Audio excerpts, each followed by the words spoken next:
সুপ্রভাত আমার প্রিয় পরিবার, তোমরা সবাই কেমন আছো? আশা করি সবাই ভালো আছো। আমরাও মোটামুটি আছি তোমাদের আশীর্বাদে, প্রভুর আশীর্বাদে।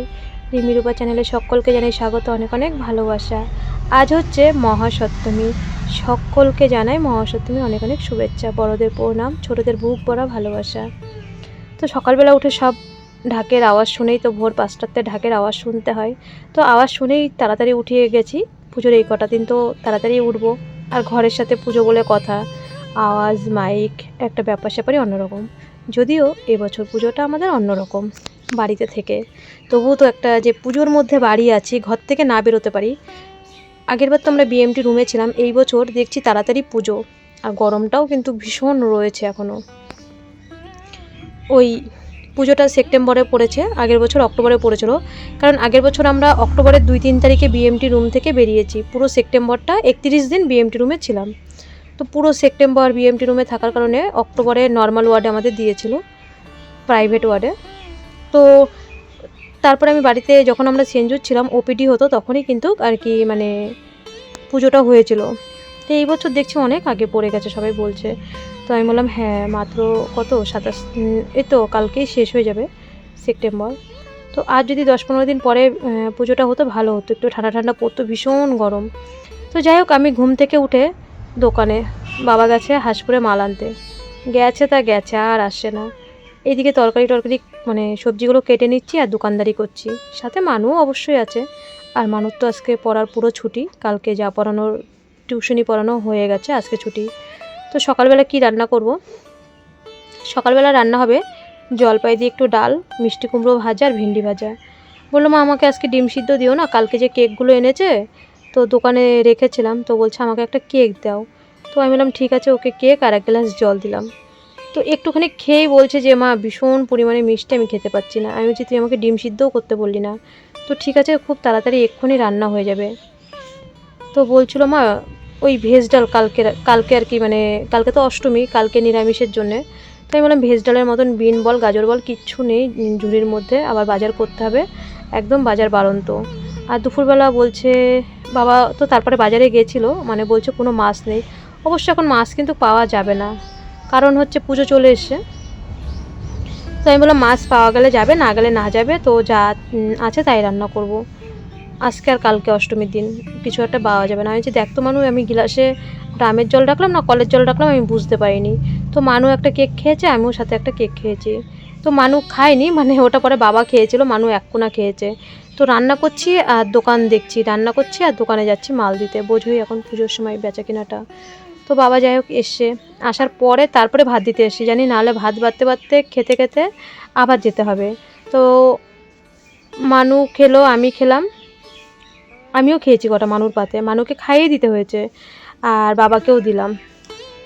আবার আমার হচ্ছে ছোটো ভাসুরের মেয়ে এসেছিলো দুষ্টু, ওকেও দিয়েছে, ও পরে এসছে আমাদের, মানে খেতে খেতে ও এসছে, তারপরে আবার উঠে আবার ওকে ভাত দিলাম। আর সবার লাস্টে আমি খেয়েছি, আমি 1 গাল খেয়ে নিলাম, কারণ সকালবেলা খালি পেটে, সত্যি খালি পেটটা সকালবেলা খাবারটা খেতেই হয় একদম। তারপরে দুপুরবেলা যখন লেটে খাও কোনো ব্যাপার নেই, আমরা তো যে খাওয়া মেনটেন করে তো খেতে পারি না, ওই কাজ করতে করতে তার মানে ফাঁকে ফাঁকে খেয়ে নিতে হয় আর কি। তো যাই হোক, খাওয়া দাওয়া কমপ্লিট হলো, আবার দুপুরে কি রান্না করব চিন্তা হচ্ছে। কিরে মানু, সকালের পাট তো শেষ হলো, সকালবেলার খাওয়া দাওয়া, দুপুরবেলা কি খাবো? তো মানু বলছে সোয়াবিন। শুভ সকাল সবাইকে, সবাই কেমন আছো? আশা করি সবাই ভালো আছো, আমরা মোটামুটি আছি। তো এখন 10টা বেজে গেছে, তো সকালবেলার খাওয়া দাওয়া কমপ্লিট হয়ে গেছে, খাওয়া দাওয়া অনেকক্ষণ হয়েছে, কমপ্লিট হয়েছে। তো ওই দুষ্টু এসছে, আবার বলছে ছোটো মা ভাত দাও। তো আমি বললাম কি ভাত আমি দিয়ে দিলাম, আমি বললাম বাড়ি গিয়ে খা। তো বাড়ি গেল, তারপরে আমি একটু আবার ওখানে বক বক বক বক করছিলো, কথা বলছিল। তো বলছে ও দিদিভাই চলো ওই শঙ্কর দাদা দেবেই ঠাকুর দেখতে যাই। তো বললো তুই খেয়ে আয়, তারপরে একসাথে যাবো দুজন। আমি বললাম এখন ফাঁকা আছে, এখন তো কেউ থাকবে না, সপ্তমী পুজো হয়ে গেছে, তো হচ্ছে যা একটু 5 মিনিট গিয়ে ঠাকুর দেখে আয়, আমি সন্ধ্যেবেলা নিয়ে যাবো, ওই কথা বলছি, মানে এদের বাড়িতেই নিয়ে যাবো, আর কোথায় যাব। তো এটাই হচ্ছে কথা। আজকে তো মহাসপ্তমী, তো আজকে আমরা নিরামিষ খাই না, অন্যবার খাই, আগে না আমাদের নিরামিষই খাওয়া হতো, কারণ যখন শাশুড়ি মা ছিল তখন বাবা এদের বাড়িতে কাজ করতো, মানে পুজোর কাজ, তো এবার অসিত কাকু ছিল, মানে লোকগুলো না চোখের সামনে ভাসছে। অসিত কাকুদের বাড়ি হাবড়াতে, না মানু হাবড়াতে কাকুদের বাড়ি, তো হচ্ছে মানে ওদের আত্মীয় আর কি। মানুষ মানে চোখের সামনে ভাসছে যে অসিত কাকু মারা গেছে, পুজোতে নেই, আসলে দোকানে সারাদিন। তখন তো আমার শাশুড়ি মা ছিল, শাশুড়ি মা মানে চলে যাওয়ার পরেও মানু তখন ভীষণ ছোট ছিল। শাশুড়ি মা তো মারা গেছে 6-7 বছর হয়ে গেছে। তো এরকম মানুষের সাথে ভীষণ মজা করতো কাকু, বাবা, অসিত মানে আর কি পুজোর কাজ করতো। তাই ভাবি পুজো আছে, আমরাও আছি, কিন্তু মানুষগুলো নেই। তা বাবা এখন আর পুজোর কাজ করে না। যখন পুজোর কাজ করতো, ফুল বেলপাতা জোগাড় করতো, তো হচ্ছে তখন আমরা পুরো চতুর্থ থেকে দশমী অবধি নিরামিষ খেতাম। বাবা যতই ওদের বাড়ি খেত, তাও আমরা নিরামিষ খেতাম, যে কখন এসে আমাদের বাড়িতে কি খাবে ঘরে আর কি। কারণ তখন সময়টা শাশুড়ি মা দোকান দেখতো, আর আমি তো পুরো সংসারটা দেখি, আর বাবা ওইদিকে দেখতো। তো এখন আমার কষ্ট হয়ে যায় বলে এখন আর করে না। তো মানু বলছে যে সামনের বার আমি দুর্গাপুজো সব মানে ফুল টুল গোছাবো। এবার তো রানা টানা দেখলাম করলো, রানা, তারপরে হরিশঙ্করের বউরা পুজোর গোছগাছ করছে। তো মানু বলছে মা সামনের বার আমি করবো। আমি বললাম ঠিক আছে, সামনের বার তুই করিস, হ্যাঁ সামনের বার তো তখন সব কিছুই করতে পারবি, তো সামনের বার করিস। তো আজকে ভালো মাছ পাইনি, বাড়ির উপরেও আসেনি। তো বাবা বাজারে গেছিলো, বলছে বাবা ভালোবাসে রুই মাছ। মানু প্রত্যেকদিন বলে কি রুই মাছ প্রত্যেকদিন ভালো লাগে না, মানু আবার একটু ওই যে নরম ধরনের মাছ ভালোবাসে। তো উনি আবার সেইগুলো ভালোবাসে না, ভীষণ ঝামেলা, দুজন মানুষ দুই রকম। আমি সব খাই, আমি শুধু ওই শঙ্কর, পাঙাশ, রূপচাঁদা এইগুলো খাই না। অনেক মাছ খায় না, কিন্তু নরম আর ওই মানে রুই বা ওই অনেক রকম রিটে মাছ টাছ আছে সবই খাই আমি মোটামুটি, কিন্তু ওই পাঙাশ বলো, শঙ্কর মাছ, রূপচাঁদা এইগুলো আমি খেতে পারি না। তো বাবা বলে কি আনবো, ভালো মাছ নাই। অনেকক্ষণ ধরে বাজারে ঘুরা দেখলাম, তারপরে 500 মাংস নিয়ে এসে। তো যাই এখন মাংসটা আগে করে নিই, মাংসটা করে রাখলে মানু আর কি বারবার ভাত খেতে পারবে। তারপর বাবা মাংস নিয়ে এসেছিলো, তো আমি এদিকে মাংসের জন্য কাটাকুটি করে নিচ্ছি, পেঁয়াজ রসুন আলু ছুলে। অল্প একটু মাংস এনেছে, বেশি আনেনি। তো যাই হোক, দুপুরবেলাটা হোক, আর রাত্রিবেলা মানুষ জন্য থাকলেই হবে। আর রাত্রিবেলা আমরা তো সিদ্ধ ভাত কিছু একটা খেয়ে নেব, যাই আর কি সিদ্ধ রান্না করি। তো এদিকে মাংসটা তাড়াতাড়ি রান্না করেছি, কারণ মানুষ ডাল অতটা ভালোবাসে না, ডাল দিয়ে বেশি একটা ভাত খায়নি। তো মাংসটা যদি আগে রান্না করে রাখি, ও কিন্তু একটু পর ও নিজের মতো নিয়ে খাবে। কিন্তু মাংস রান্না করে আমি চলে এসেছি সোজা কাস্তে। মানু বলে মা প্রত্যেক দিন কাস্তে হয়। আমি বলি আর বলিস না, 3 জন মানুষ তো প্রত্যেক দিন কাস্তেই হয় একটার পর একটা। আর আজকে সব কেচে দেবো, কারণ কালকে অষ্টমী, কালকে আর কিচ্ছু কাচবো না। এর জন্য আমি বললাম যা আছে আজকে যে জামা প্যান্ট ছেড়েছি সব দিয়ে সব কেচে দেবো। কালকে অষ্টমী, কালকে পুজো নিয়েই ব্যস্ত থাকবো। একটা দিন অন্তত ছুটি, মানে সব কাজ আজকে যদি সেরে রাখি, একটা দিন ছুটি তো করতে হয় সবারই। আমরা যতই রোজ কাজ করি, তো যারা মানে লোকের বাড়ি কাজ করে তারাও একটা দিন ছুটি নেয়। তো আমিও বলছি কালকে বেশি একটা কাজ করবো না, শুধু ওই রান্না বান্না আর পুজো নিয়েই ব্যস্ত থাকবো কালকে, আর আদার্স কোনো কাজ করবো না। তারপর আবার যা জামা কাপড় হবে আবার পরের দিন নবমী পুজোর দিন কাচবো, কিন্তু অষ্টমীর দিন একটু ছুটি থাকলে ভালো হয়। জামা কাপড়গুলো কেচে বাসন রয়েছে অনেকগুলো মাজবো। ভেবেছিলাম রান্নাঘরটা গোবর দেবো। তো মানু আবার বলছে মা সন্ধ্যেবেলা একটু চাউমিন করো না মাংসের ঝোল দিয়ে। তো আমি বলছি তাহলে তো সে গ্যাসে করতে হবে। অবশ্য পরে আর করিনি, ও সন্ধ্যেবেলা আর খাইনি, একবারে ভাতই খেয়েছিল। তো আমি বলছি মাংসর তরকারিও গরম করতে হবে, আবার চাউমিনও করতে হবে, তাহলে আর গ্যাস রান্নাঘরটা এখন গোবর দেবো না, রাতে দেবো, একবারে রাতে খাওয়া দাওয়ার পরে দেবো। তো রান্নাঘরে আর গোবর টোবর দিলাম না, যা বাসন ছিল মেজে নিয়ে এসি, আর মানে মেজে নেব। আর যেই বাসনগুলো আছে হয় সন্ধ্যেবেলা মাজবো, না রাত্রিবেলা খাওয়া দাওয়ার পরে মাজবো, হাঁড়ি করে যা থাকবে আর কি। তো এইদিকে মানু স্নান করে ভাত খেয়ে নিয়েছে, আর বাবাকেও আমি বললাম মানু দাদুকে আমি ভাত বেড়ে দেবো, তুই দাদুকে ভাতটা দিয়ে আসবি।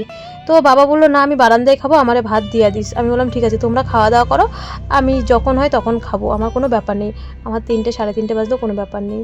তো ভয়েস তো দেওয়াই আছে, শুধু ভিডিও পোস্ট করব। ভিডিও পোস্ট করতে অতটা টাইম তো লাগবে না, ওই 5-10 মিনিটে মানে আর কি পোস্ট করে আর কি রেখে দেবো, মানে তারপরে আস্তে আস্তে ডাউনলোড হয়ে আর কি পোস্ট হবে। ওটাই যা আর কি একটু করতে ঝামেলা। আজকে ভিডিওর দিকে অতটা আমার চাপ নেই, কারণ কালকে রাত্রেই আমি সব করে রেখেছি। ওই গান হচ্ছে ঘরের পাশে, আর বেশিরভাগটাই ভয়েস দিতে হচ্ছে, কারণ বোঝোই তো গান দিলে কপিরাইটের ব্যাপারটা যে, তো এর জন্য বেশিরভাগ ভয়েস দিতে হচ্ছে। তো যাই হোক, এদিকে বাসন টাসন মেজে আমি তারপরে আর কোনো কাজ করিনি। উঠানটা ভাবছি বিকালবেলা ঝাঁট দেবো, কারণ উঠানটা ভালো করে শুকালে ভালো করে পরিষ্কার করে ঝাঁট দেওয়া যায় কিন্তু। তারপর যেখানে সবজি টবজি কেটেছি ওই সব চৌকি টকিগুলো মানে তোমাদের সাথে আর শেয়ার করতে পারিনি, কারণ মানু একটু দুপুরবেলা খেয়ে দিয়ে একটু ফোন দেখে, তো ও একটু ফোনটা নিয়েছিল। তো আমি যখন ভাত খাচ্ছি তখন আমি বলছি এবার আমাকে একটু ফোন দে, আমি ভাত খেতে খেতে দেখি। তো ভাত মানু বাবার খাওয়া হয়ে গেছে, সবার লাস্টে কাঁচানির এই যে ডালের গামলা নিয়ে এসেছি, এগুলো মেজে নেবো। আর ওই যে প্লেটের মধ্যে ভাজা ছিল, মিষ্টি কুমড়ো ভাজা, ভেন্ডি ভাজা, তো ওর ভিতরে ওটার মধ্যে আমি 2 পিস মাংস 1 পিস আলু নিয়ে নিলাম, ডাল আর ভাজা ছিল। তো কেউ আর লাস্টে রাত্রিবেলা ডাল খাবে না, তো যেটুক ছিল আমি নিয়ে নিয়েছি। আমার ডাল ভীষণ ভালো লাগে, ডাল দিয়ে ভাজা দিয়ে বা আলু সিদ্ধ দিয়ে বা বেগুন ভাজা দিয়ে ডাল মানে আমার মোটামুটি ভালো লাগে। মানু খায় না অতটা, আর বাবা খায়। তো এর জন্যে মাংসর প্লেটে কটা ভাত নিলাম, আর ডাল দিয়ে সবার খাওয়া কমপ্লিট, শুধু আমিই রয়েছি।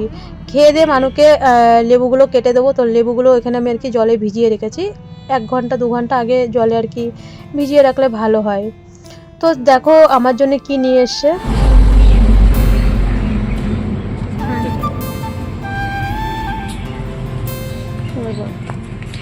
দেখো দাদু, দাদু পেছনে আসো, পেছনে দেখা যাচ্ছে না দাদু। তো দেখো এই যে দাদু এনে দিয়েছে, মাকে প্রতিবারই তো এনে দেয়, কিন্তু এইবার একটু লেট হয়ে গেছে, প্রতিবারই এনে দেয়। তো পুজো তো এখনো চলে যায়নি, দেখো কি কি এনে দিয়েছে। অন্যবার দাদুর সাথে আমি যাই পছন্দ করতে, এবার আমি তো যেতে পারিনি, দাদু একাই গিয়েছিল। কি এনেছে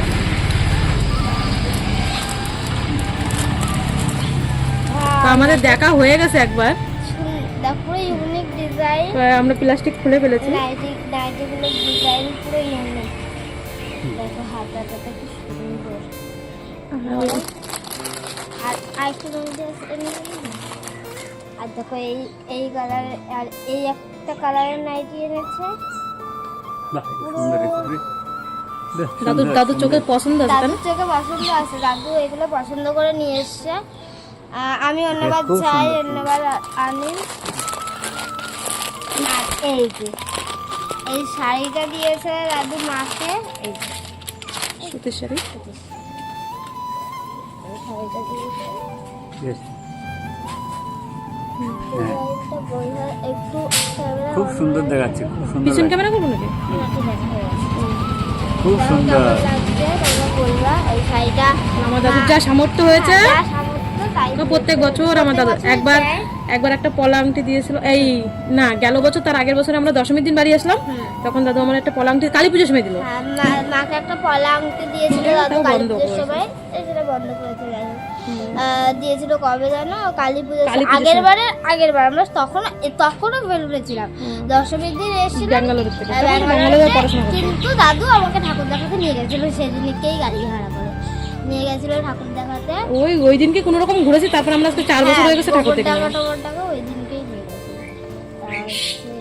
সুন্দর সুন্দর সুন্দর। মানুর মতন করে দেখালো নাইটিগুলো।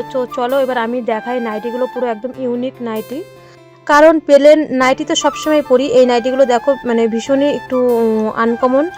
বুকের এখানে আমরা যে ছোটোবেলায় জামা পরতাম ঠিক এরকম জামার সামনে কিন্তু এরকম ডিজাইন থাকতো, আর হাতাটাও কিন্তু পুরো একটু অন্যরকম কিন্তু। হ্যাঁ, আমার তো ভীষণ পছন্দ হয়েছে, তো যে দেখছে সেই বলছে ভালো হয়েছে। বুকের এই জায়গাটা বেশ কত সুন্দর। আবার এই নাইটিটাও দেখছি আর একটা রকম, আর বাবার কিন্তু একটু বেশি লালই পছন্দ হয়, যেটাই আনে লাল আনে। তো আমি বলি সব কিছু লাল আনবে না, একটু অন্যরকমও কালার আনবে। সবসময় আগে ভীষণ পরিমাণে লাল আনতো আমার জন্য, যেটাই আনতো, সে শাড়ি হোক, ব্লাউজই হোক বা নাইটি, দেখবা বয়স্ক লোকদের একটু লাল গোলাপি টকটকে কালারগুলো কিন্তু পছন্দ হয়। তো বেশ, তোমরাও বলো কেমন হয়েছে। আমি তো মানে ভীষণ খুশি, আমি যে সত্যি মানে পুজোর মুহূর্তে যে পাবো আমি ভাবতেই পারিনি। আমি ভেবেছিলাম যে দাদা তো একটা শাড়ি দিয়েছে, ওটা ওর জন্য আমি ভাঁজ কিন্তু ভাঙিনি, আমি ওদের বাড়িতে যাইও নি, ওই শাড়িটা ভাঁজও ভাঙিনি, ভেবেছিলাম ওটা পরেই অঞ্জলি দিতে যাব। তো যাই হোক, এটা পরে কালকে অঞ্জলি দিতে যাব। এই সুতির শাড়িটা আমার মানে এত নরম সফট, আমার এই সুতির নরম সফট কাপড়ই বেশ ভালো লাগে। তো ভীষণ সুন্দর হয়েছে। বাবা বলছিল এই 3টে মানে যতটাই হোক দাম 1000 টাকার মধ্যে হয়ে গেছে শাড়িটা দিয়ে, 2টো নাইটি দিয়ে। তাই বললাম ভীষণ ভালো করেছো। আমার বাড়িতে পরি যেই নাইটিগুলো, বাবা বলছে এই নাইটিগুলো পরে ভিডিও করিস, নাইটিগুলো ডিসকালার হয়ে গেছে, কেমন হয়ে গেছে, তো এই নাইটিগুলো পরে আর ভিডিও করবি না, আমাকে বলে আর কি। তো আমি বলি দেখো এখনও তো ভীষণ পরিমাণে গরম, যতদিন যাক, তারপরে তো আনা যাবে। কবে থেকেই বলছিল যে তুই নাইটিগুলো পরিস, কালার কেমন হয়ে গেছে, দুটো নাইটি এনে দেবো। তো আমি বলছি না না না না, আমি আগেই বলেছিলাম যে পুজোর সময় আমার দুটো নাইটি এনে দিও, আমি বলেছিলাম। তো তারপরে যে শাড়িটা এনে দেবে আমি তো ভাবতেই পারিনি। তো যাই হোক, এখন কেমন হয়েছে তোমরা বলবে। দেখো মানে সবথেকে বড় কথা হচ্ছে নিজে হাতে, আমি তো আনিনি, নিজে হাতে যদি কিছু এনে দেয় সেটাই আমাদের কাছে আর কি অনেক পাওনা আর কি। তো আমাকে দেয়, মিথ্যে কথা বলবো না, প্রত্যেক বছর আমাকে পুজোয়, প্রত্যেক বছর বলতে লকডাউনের আগে কোনো দিন দেয়নি, লকডাউনের থেকেই আমাকে দেয়, লকডাউনের পরের থেকে। তো এই 5-6 বছর ধরে, গেল বছর শুধু বাড়ি ছিলাম না, বাড়ি আসার পরেও আমাকে দেখবে ভিডিওর মধ্যে আছে একটা নাইটি শীতকালে আর একটা শাড়ি এনে দিয়েছিল। তার আগের বছর আমাকে কালী পুজোর সময়, দুর্গা পুজোয় ছিলাম না, তো একটা পলা আংটি দিয়েছিল। তো দেয়, মিথ্যে কথা বলবো না। তো এটা হচ্ছে সন্ধ্যের ভিডিও। মানু আর দুষ্টু যাবে পিসিমাদের বাড়িতে সন্ধ্যা আরতি, তো সন্ধ্যাবেলা তো দেখতে যাবে। এটা তো ক্লাবের পুজো না যে অনেক লোক হয়, এটা তো বাড়ির পুজো, তো সেরকম একটা লোক হয় না। তো পাঠাতেও কোনো অসুবিধা নেই। দুষ্টু বলছে ও দিদিভাই আমাকে একটু সাজিয়ে দাও, আর ও তো একটু পর আসে দিদিভাইয়ের কাছে সাজতে। তো আমি বললাম এই বোনকে একটু সাজিয়ে দে, তো বোনকেও সাজিয়ে দিল। আর মানু তো সাজে না, মানু শুধু ওই একটু ব্রেসলেট আর ঘড়ি পরে, ও আগাগোড়াই তোমরা ওর ফটোতে দেখবে ব্রেসলেট আর ঘড়িটা পরতে ভালোবাসে। তো ওরা চলে গেল আর আমি বাবাকে চা দিয়ে এসেছি, আমিও একটু চা নিয়ে বসেছি। আর এই দেখো ওরা যাওয়ার পরে আমি জামা কাপড় গুছিয়ে ঘর গুছিয়ে রেখেছি, আর ভিডিও করিনি। তো বাবাকে চা দিয়ে এসেছি, কটা নিমকি এনেছিলাম, নিমকিগুলো শুধু রাস্তায় দাঁড়িয়েই খেয়ে নিয়েছি। আর বিস্কুট নিয়ে এসেছি, বিস্কুট দিয়ে চা দিয়ে খাবো। আমার গুড ডে বিস্কুট আর দুধ চা কি প্রিয়, Mary biscuit, good day biscuit, মানে মিষ্টি জাতীয় বিস্কুটগুলো ভীষণ প্রিয়। গুড ডে বিস্কুটটা বেশি প্রিয়। যখনই ভাঙি একটা করে 5 টাকার বিস্কুট ভাঙি, আমি একাই খাই, কাউকে দিই না। আমি মানু খায় না, গুড ডে বিস্কুট ভালোবাসে না, তো এর জন্যেই। তো দেখো পিসিমাদের বাড়ির পুজো তোমাদের সাথে তো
মামা ওই যে দাঁড়িয়ে পুজো করছে ঠাকুর মশাই, আমাদের পুরোহিত বলে না কি না, পুরোহিত নাকি। আর যিনি বসে পুজো করছে উনি হচ্ছে মানুর ড্রয়িং করতো মাস্টার মশাই। তো ওখানে মানু অনেক গল্প করেছে, সেই গল্পগুলো আমি শেয়ার করবো না, মানু ঠিক একদিন শেয়ার করবে। মানে মানুষ যে ট্রিটমেন্ট হয়ে বাড়ি এসে ভালো হয়ে কি বৃত্তান্ত মানু এসে বলছিল। তো ওরা ওইদিকে গেছে, আমি এদিকে ঘরের সব কাজ কমপ্লিট করে নিচ্ছি, কারণ কালকে মহা অষ্টমী। সকলকে মহা অষ্টমীর অনেক অনেক শুভেচ্ছা। তো কালকে বুঝতেই পারছো নিরামিষ, তো বাসন টাসন যা ছিল আমি সব মেজে নিয়ে এসে 2 গামলা রাত্রিবেলায় গুছিয়ে রাখবো। কালকে সকালবেলা পুজোর তাড়নায় ব্যস্ত থাকবো, রান্না বান্না লুচি তরকারি যে যেটা খাবে সেটাই তো করতে হবে। তো এই হচ্ছে ব্যাপার। তো আমি রাত্রিবেলা সব সিদ্ধ ভাত করেছিলাম, মানুষের জন্য একটু মাংস ছিল। আর রাত্রিবেলা ওই সিদ্ধ ভাতটা আর শেয়ার করিনি, কাচের জিনিসগুলো ঘরে নেব, কাচের জিনিস প্লেটগুলো আর বাসনগুলো সব গুছিয়ে রাখবো। তো বন্ধুরা আজকের ভিডিওটা এখানেই শেষ করছি। সবাই ভালো থেকো, সুস্থ থেকো, দেখা হচ্ছে আগামীকাল। সকলকে আরও একবার বলছি মহা অষ্টমীর অনেক অনেক শুভেচ্ছা। সবাই অনেক অনেক আনন্দ করো। ও আজকে রানা বিনিতা ওরা সব দমদমে ঠাকুর দেখতে গেছে, তো ওর বর্মার ফোনে ভিডিও কল করেছে রানা, আমার ছোটো ভাসুরের ছেলে। তো মানু ভিডিও কলে দমদমে সব ঠাকুর দেখেছে, বলছে মা এই তো বাড়ি বসে তো সব ঠাকুর দেখা হয়ে গেল। তো আমি বলছি তাহলে তো মানে ভালোই হলো আর কি।